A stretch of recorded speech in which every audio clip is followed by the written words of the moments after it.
હરિઓમ, જય શ્રી કૃષ્ણ. સાર્થક વિદ્યા મંદિર ઓનલાઈન એજ્યુકેશનમાં વિદ્યાર્થી મિત્રોનું સ્વાગત છે. હું મધુ દીદી. ગુજરાતીમાં આજે આપણે પાઠ 8 બુરાઈના દ્વાર પરથી અધૂરો છે એના વિશેની માહિતી મેળવીશું. આગળના વિડીયોમાં આપણે જોયું હતું કે દંપતી જમન અને જમકુ ચીબડા વેચવા આવ્યા છે શહેરમાં, અને બે ખૂબ મહેનતથી આ ચીબડા પકાવેલા છે, ચીબડા ઉછેરેલા છે, ચીબડા લઈને આવેલા છે.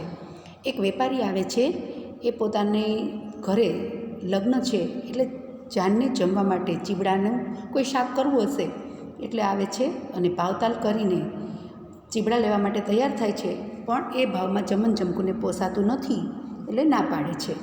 અને બેયની જાણે દુઃખ છે કે આ જાણે ચીબડાની કમાણીમાંથી આપણે કેમ જાણે મેળિયું ચણી લેવાના હોય એવી એની વ્યથા છે. પછી આગળ કીધું હતું કે વેપારીઓ છે એ બાપ દીકરાને એ જ પહેલાં શીખવાડે કે આગળના પાસેથી કેમ કસીને લેવું અને વધારે ભાવમાં કેમ વેચવું. એવું બે પતિ પત્ની વિચારે છે, બે વાતો કરે છે. હવે બંનેની વાતો ચાલુ છે ત્યાં એક બાઈ આવે છે, રૂમાલ લઈને આવી છે, ડોકમાં એમના દાગીના છે, પગમાં ચંપલ છે, કોથળીમાં પૈસા ઠીકઠાક છે. એવી રીતે બેન આવ્યા છે ચીબડા લેવા. ડોકમાં સોનાના દાગીના છે અને પૈસાદાર હશે એવું એના વર્ણન ઉપરથી લાગે છે. આવી અને જમકુને કહે છે કે ચીબડા કેવી રીતે તે આપ્યા. એટલે કહે છે કે 2 પૈસાના શેર. બોન તળપદો શબ્દ છે, બોનનો અર્થ થાય બેન. હવે પેલી બાઈ છે એ એમ કહે છે કે લે 1 શેર જોખી દે, મારે મંદિરે જવાનું મોડું થાય છે.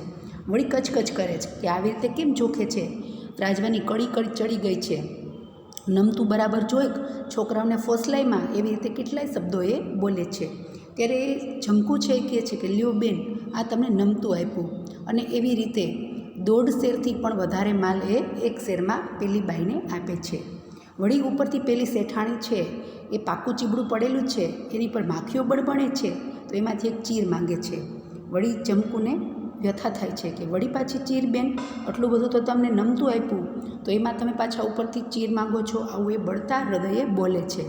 પેલી શેઠાણી પૈસાની કોઈ કમી નથી છતાંય કહે છે કે મફત થોડીક દે છો, મારી છોકરાને ભાવે છે, ઘરે જઈશ એટલે તરત જ એ માગશે.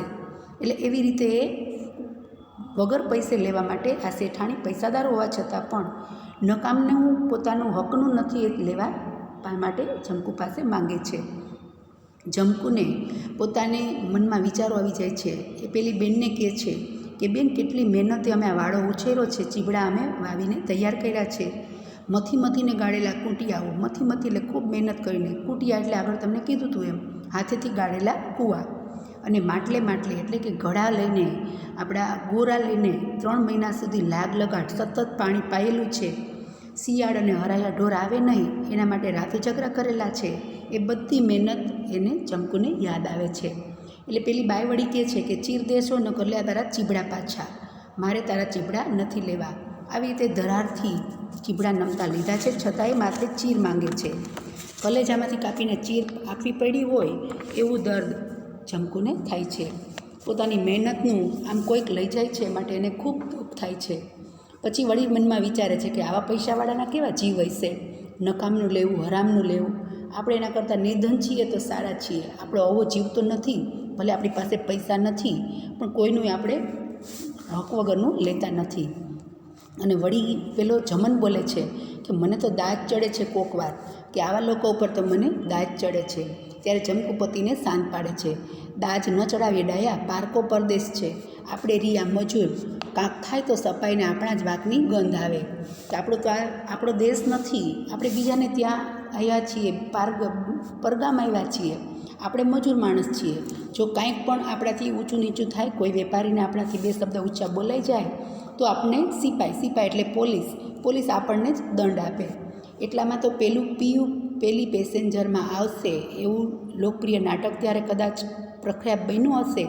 એનું ગીત ગાતો એક પોલીસ આવે છે, એક ચીબડું ઉપાડી કાંઈ પણ પૂછતો નથી અને લપછપ કરતો નથી, અને ચીબડું લઈ અને જમન બેઠા છે ત્યાંથી ચીબડું લઈ લે છે અને આ નવું ગીત ગાતો ત્યાંથી જતો રહે છે. પોલીસ છે એટલે આવા ગરીબ માણસોનું એ હરામનું લઈને ચાલતો થઈ જાય છે, પૂછવા પણ રોકાતો નથી.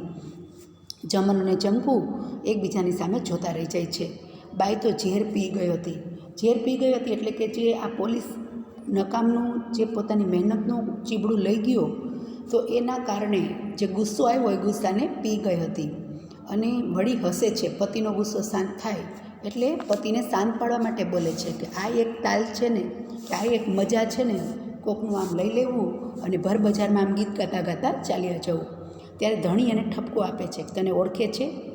ત્યારે તમારું ફટકી ગયું કે શું? એટલે વળી એને જાણે જમકુને આ પોલીસ સાથે કોઈ સંબંધ હોય એવું કહેવા માંગતો હોય ચમન, એમ બોલે છે. ત્યારે પેલી જમકુ એને ખીજાય કે શું ફટકી ગયું તમારું, કે મને આની સાથે સરખાવો છો?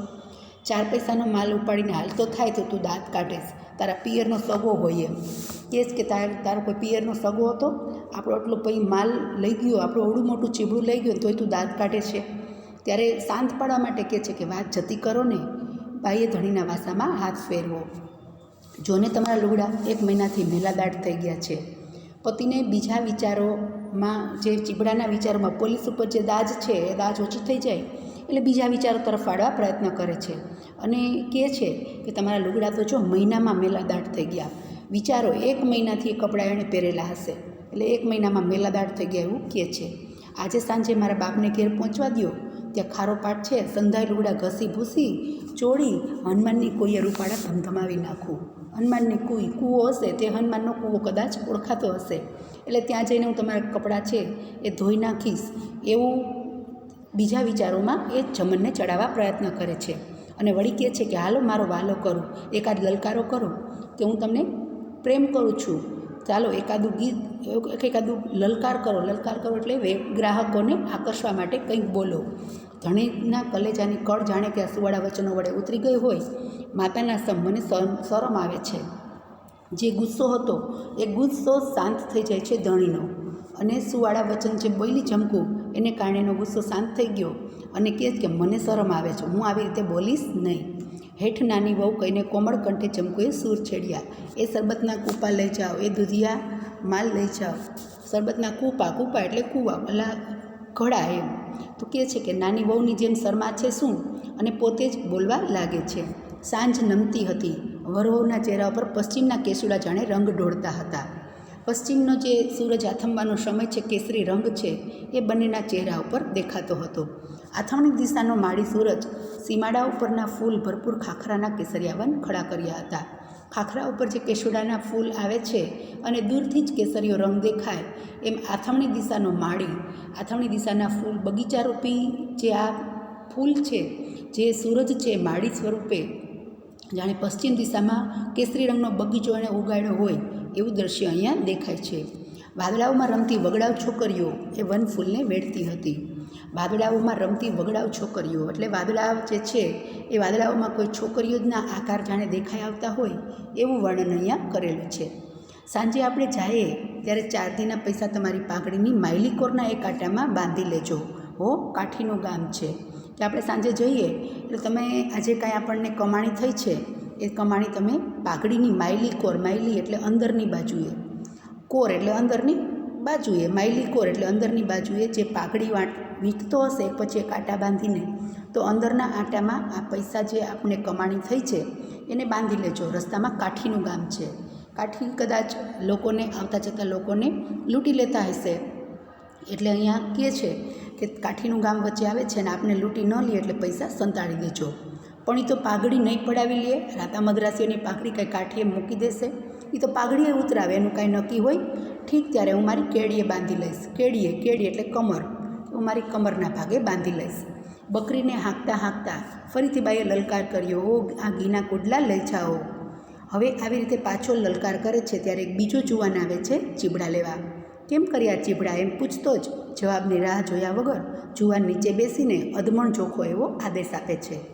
ભાવતાલ પણ કાંઈ કરતો નથી અને અધમણ એટલે 10 કિલો ચીબડા જોખવાનો આદેશ આપી દે છે. સુમનલાલ પેલા ખેસદાર વેપારીની સામે એક ખોજાની દુકાને ઊભો હતો. ખોજા એટલે હિન્દુમાંથી મુસલમાન બનેલો કોઈ એવો માણસ. એટલે અહીંયા કહે છે કે ત્યાં ઊભેલો પેલો સુમનલાલ છે જે વેપારી, એ ત્યાં ઊભો જોવે છે. આ ફકરો છે, આ ફકરામાં 2 માર્કનો પ્રશ્ન બને છે. ખેસદારી વેપારીએ સુમનલાલને શા માટે થોભી જવા કહ્યું? એટલે એ જવાબ આમાંથી મળશે. દૂર ઊભેલો પેલો સુમનલાલ છે એ આ વેપારીને થોભી જવા માટે કહે છે, ઈશારત કરીને કહે છે કે ઉતાવળ કરોમાં, બાર ગામના છે, થાયકા પાયકા છે, સાંજ પડશે એટલે મફતમાં આપી દેશે, ભાવ આપણે જે કહેશું એ ભાવમાં આપી દેશે, ભાગશે, થાકેલા છે એટલે આપણે કહેશું એ ભાવમાં એ આપણને ચીબડા આપી દેશે. એટલે આપણે આનાના 3 શેર લેખે આખો લોટ એટલે જેટલા છે એટલા બધો જથ્થો આપણે ખરીદી લઈશું અને આપણે વેચી લઈશું. એટલે આવી રીતે સુમનલાલ છે એ પેલા ખેસદારી વેપારીએ એને થોભી જવા માટે કહે છે. હવે જમન જમકુ સમજી કહે છે કે આપણું ઘરાક ટાળ્યું ઓલા શેઠીએ. પહેલાં 10 કિલો ચોખવા માટે આદેશ તો આપ્યો હતો, પણ પહેલાં સુમનલાલે બોલાવ્યો એટલે ત્યાં જતો રહે છે. એટલે જમન જમકુ એમ સમજે છે કે આ એક ગ્રાહક આવ્યું હતું એ પહેલાં એ ટાળ્યું, એટલે આપણે એના પાસે આપણી ખરીદી એણે લેવા ન દીધા, આપણી પાસેથી એ ખરીદી કરવા ન દીધા. મને તો કાંઈનું કાંઈ થઈ જાય છે મનમાં. જમનના ધમધમતા મગજમાંથી જાણે 10 કલ્પનાના માનવી અકેક ડાંગ લઈને દોડે છે અને વેપારી પર તૂટી પડે છે. વળી પાછો મગજમાં ગુસ્સો આવે છે. મગજમાંથી જાણે 10 કલ્પનાના માનવી કે એટલો ગુસ્સો આવે છે કે ડાંગ લઈને પેલા વેપારી પર તૂટી પડું એવા વિચારો એ કરે છે. સુમનલાલ શરમે થોડીવાર ઊભા થઈ રહ્યા. એના સલાહકાર ખેસદારીભાઈ જમન જમકુ સામે જોઈ હસવા લાગ્યા. સુમનલાલ છે એ આવ્યો છે વેપારી તરીકે અને પેલો ખેસદારી છે એનું કોઈ નામ આમાં આપેલું નથી. એટલે ખેસદારી છે એ હસવા લાગે છે કે કેમ તમારી મેં ખરીદી ન કરવા દીધી ને, આવું લુચ્ચું હાસ્ય એ જમન જમકુ તરફ કરે છે. સુમનલાલની અધીરાઈ દેખાવા લાગી. વારંવાર એ નજર પોતાના કાંડા ઘડિયાળના કાંટા ઉપર મંડાવા લાગી. પેલા ભાઈને જે 10 કિલો ચોખવા માટેનો આદેશ આપ્યો હતો એ સુમનલાલ, એને ઉતાવળ હતી એટલે વારે વારે પોતાની કાંડા ઘડિયાળમાં જોવે છે અને ઘડીએ એને ઉતાવળને કારણે જલ્દીથી ખરીદી કરીને જવું છે. એટલે 5-10 મિનિટ કાઢી નાખવા પેલા વેપારીએ એને બધા આડાવડા પ્રશ્નોમાં અટવાવા મૂકે છે કે કોલેજમાં પાછે ક્યારે જવાના છો, કેટલામો નંબર રાખો છો, LLB થવાને કેટલા વર્ષ બાકી છે, વિલાયત જશો ને કે ગાંધી મહાત્મામાં ભણશો. આવી રીતે કેટલાય અલગ અલગ પ્રશ્નો પૂછે છે કે જેને કારણે પેલો છે એ રોકાઈ જાય અને પેલાની ખરીદી પોતે કરી લે. એટલે આવી રીતે આડાઆડા પ્રશ્નોમાં પેલાને 5-10 મિનિટનો સમય કાઢવા માટે એને રોકી રાખે છે. સુમનલાલ ટૂંકો જવાબ આપે છે કે જે થાય એ કરું અને તરત જમન જમકુ તરફ પાછો જાય છે. વળી પાછો પેલો રોકે છે કે કાં ઘડીક સાટું સીધ બગાડો છો બાજી, થોડીક વાર માટે થઈને શું કામે ને અધીરા થાઓ છો. પેલો કહે છે કે મારે મોડું થાય છે. હવે પેલાને ઉતાવળ છે એટલે પેલો ખેસદારી વેપારી બોલે છે, હોય ભણેલો, આ વિદ્યા શું લીલી કરવાની હતી, કે આવા શું વેપારી આવા હોય, આવી વેપારી વિદ્યા શું કામની. સુમનલાલ જમન જમકુ પાસે જઈને કહે છે કે લ્યો ચોખ્ખો અધમણ, મજૂરને હું બોલાવું છું. હવે અધમણ ચીબડા એની પાસેથી ખરીદી લીધા. દરેક ધારણ એટલે કે દરેક વખતે ચોખતી વખતે 5 શેરની એક ધારણમાં એ નમતું ચોખા આપે છે અને આવી રીતે પોતાનો માલ એ પેલા વેપારીને ચોખીને આપે છે. ખેસદારી ભાઈ ઊભા થાય છે. આ બધું એકનું એક થયું મારા ગાંડા. હવે ઊભા થઈને પેલાને કહે છે કે એટલું અમને નમતું આપ્યું તો બધું તો તારું એકનું એક થઈ ગયું.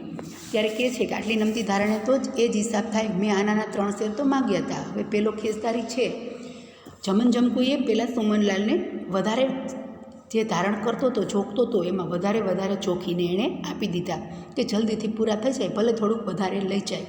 એટલે આવી રીતે નમતું આપે છે. ત્યારે પેલો ખેસદારી વેપારી આવે છે અને એને કહે છે કે તો હું માંગતો તો એ જ ભાવ તો થયો, આ તો તું મને આ ભાવમાં કેમ નહોતો આપતો.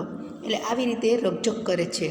હવે મેં આનાના 3 શેર તો માંગ્યા હતા, એટલે આવી રીતે રકઝક કરે છે. ત્યારે પેલી જમકુ કહે છે કે અમે તો બાપા રકઝકના કાયર, 4 દીથી સૂકા રોટલા ચાવતા હોઈએ એટલે અમને નથી ગમતું, પેટમાં પાણાની જેમ ખૂંચે છે કે અમને અમારો માલ આવી રીતે આપી દેવો નથી ગમતો, અમને પણ દુઃખ થાય છે, પણ 4 દિવસથી અહીંયા છીએ તો જલ્દીથી અમારો માલ ખપી જાય તો અમે ઘર ભેગા થઈ શકીએ, એટલે અમે આવી રીતે આ ભાઈને ચીબડા આપી દીધા.